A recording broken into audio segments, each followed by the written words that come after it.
We start with a point. Like the point we know from geometry, it has no size, no dimension. It's just an imaginary idea that indicates a position in a system. A second point, then, can be used to indicate a different position. But it, too, is of indeterminate size. To create the first dimension, all we need is a line joining any 2 points. A first-dimensional object has length only, no width or depth.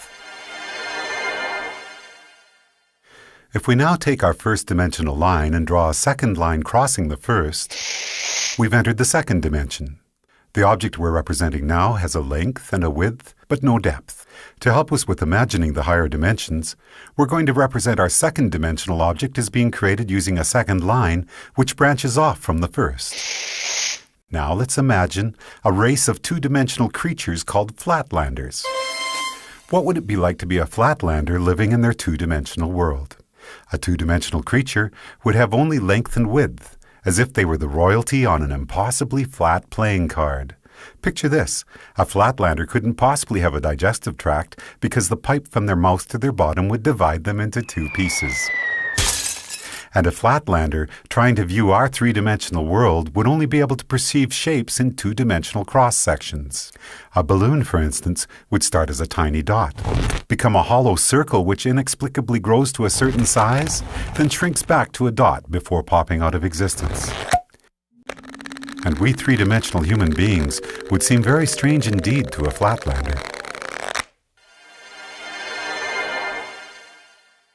Imagining the third dimension is the easiest for us because every moment of our lives, that's what we're in. A three-dimensional object has length, width, and height. But here's another way to describe the third dimension. If we imagine an ant walking across a newspaper which is lying on a table, we can pretend that the ant is a flatlander walking along on a flat two-dimensional newspaper world. If that paper is now folded in the middle, we create a way for our flatlander ant to magically disappear from one position in his two-dimensional world and be instantly transported to another. We can imagine that we did this by taking a two-dimensional object and folding it through the dimension above, which is our third dimension. Once again, it'll be more convenient for us as we imagine the higher dimensions if we can think of the third dimension in this way. The third dimension is what you fold through to jump from one point to another in the dimension below. Okay, the first 3 dimensions can be described with these words: length, width, and depth. What word can we assign to the 4th dimension? One answer would be duration.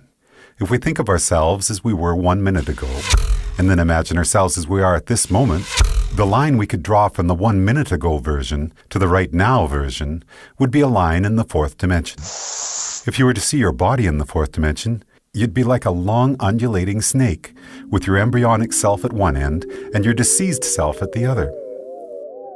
But because we live from moment to moment in the 3rd dimension, we're like our second-dimensional flatlanders. Just like that flatlander who could only see 2-dimensional cross-sections of objects from the dimension above, we, as 3-dimensional creatures, can only see 3-dimensional cross-sections of our 4th-dimensional self.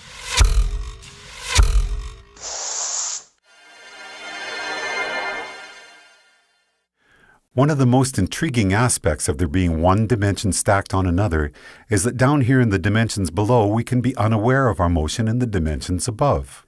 Here's a simple example. If we make a Mobius strip, take a long strip of paper, add one twist to it and tape the ends together, and draw a line down the length of it, our line will eventually be on both sides of the paper before it meets back with itself. It appears, somewhat amazingly, that the strip has only one side, so it must be a representation of a two-dimensional object. And this means that a two-dimensional flatlander, traveling down the line we just drew, would end up back where they started without ever feeling like they had left the second dimension. In reality, they would be looping and twisting in the 3rd dimension, even though to them it felt like they were traveling in a straight line. The 4th dimension, time, feels like a straight line to us, moving from the past to the future. But that straight line in the 4th dimension is, like the Mobius strip, actually twisting and turning in the dimension above. So the long undulating snake that is us will feel like it is moving in a straight line in the 4th dimension, but there will actually be, in the 5th dimension, a multitude of paths that we could branch to at any given moment. Those branches will be influenced by our own choice, chance, and the actions of others. Quantum physics tells us that the subatomic particles that make up our world are collapsed from waves of probability simply by the act of observation. In the picture we are drawing for ourselves here, we can now start to see how each of us are collapsing the indeterminate wave of probable futures contained in the fifth dimension into the fourth dimensional line that we are experiencing as time.